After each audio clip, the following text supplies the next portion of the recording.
Assalamualaikum warahmatullahi wabarakatuh. Perkenalkan, nama saya Rofi Abunimah. Di sini saya akan menjelaskan sedikit tentang bagaimanakah proses masuknya Islam ke Nusantara.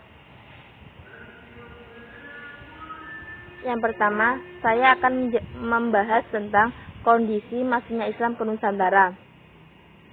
Sebelum agama Islam datang, bangsa Indonesia adalah penganut berbagai macam kepercayaan yang sudah mendarah daging, seperti kepercayaan animisme dan dinamisme. Mengapa demikian?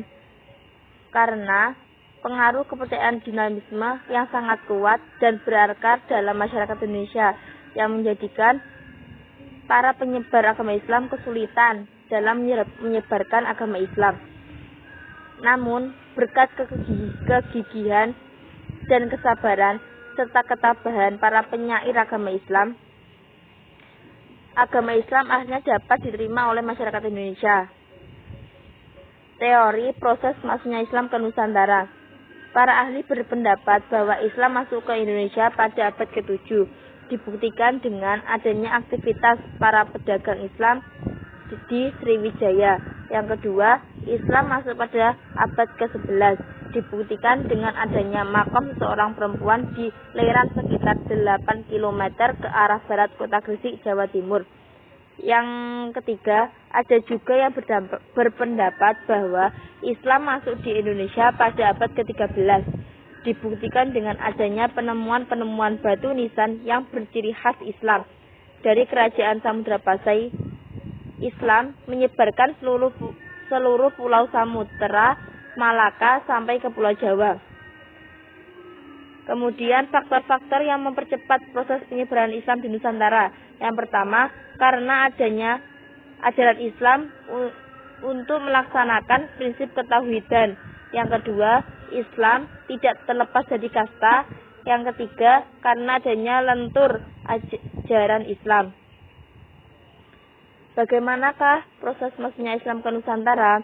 Yang pertama, proses masuknya Islam ke Nusantara melalui perdagangan. Pedagang Muslim dari Arab, Persia, dan India yang datang ke Indonesia telah ikut ambil bagian dalam kegiatan perdagangan. Yang kedua, perkawinan. Saudagar Muslim yang masuk ke Indonesia banyak yang menikah dengan warga lokal. Yang ketiga, pendidikan. Islamisasi di Nusantara juga dilakukan melalui pendidikan, baik di pesantren maupun pondok yang diselenggarakan oleh guru-guru agama. Yang kemudian, tasawuf. Pengajaran tasawuf atau para sufi mengajarkan filosofi yang bercampur dengan ajaran yang sudah dikenal luas oleh masyarakat Indonesia. Yang kemudian, kesenian. Bisa penyebaran agama Islam di Indonesia terlihat puas dalam kesenian Islam, seperti peninggalan seni bangunan, seni bahasa, seni musik, dan seni sastra. Teori masuknya Islam ke Nusantara, terdapat 3 teori islamisasi. Yang pertama, teori Gujarat. Yang kedua, teori Mekah. Yang ketiga, teori Persia.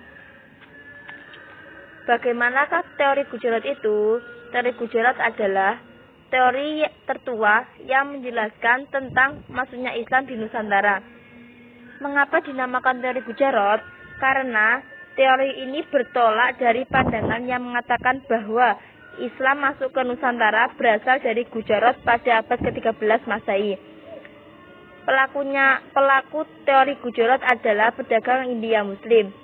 Alasan teori Gujarat, yang pertama, kurangnya fakta yang menjelaskan peranan bangsa Arab dalam proses islamisasi. Yang kedua, adanya hubungan dagang antara India sampai Nusantara yang telah lama terjalin. Yang kedua yaitu teori Arab. Teori Arab ini dicetuskan oleh Hamka dalam pidatonya pada Dies Natalis PTAIN ke-8 di Yogyakarta pada tahun 1959 sebagai antitesis teori Gujarat, dan seminar sejarah masuknya agama Islam di Indonesia pada tahun 1963. Teori Arab. Yang pertama, peranan bangsa Arab sebagai pembawa agama Islam ke Indonesia, kemudian diikuti oleh orang Persia dan Gujarat. Gujarat dinyatakan sebagai tempat singgah semata dan Makkah sebagai pusat atau Mesir. sebagai tempat pengambilan ajaran Islam. Berdirinya suatu kekuatan politik Islam di Nusantara pada abad ke-7 Masehi atau abad pertama Hijriah.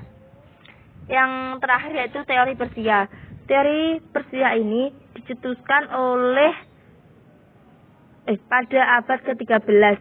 Teori ini menitikberatkan pada tinjauannya terhadap kebudayaan di kalangan masyarakat Islam di Indonesia yang dirasakan memiliki persamaan dengan Persia. Alasan teori ini ada. Yang pertama, peringatan 10 Muharram atau Asyura sebagai peringatan Syiah atas syahidnya Husain di Minang, Kabau disebut Balawan, Hasan Husain serta upacara tabut yang diperingati Sumatera Tengah. Yang kedua, persamaan ajaran Syekh Siti Jenar dengan ajaran aliran Su al-Hajj. Yang ketiga, penggunaan istilah bahasa Iran dan mengijah huruf Arab. Sekian penjelasan sedikit dari saya.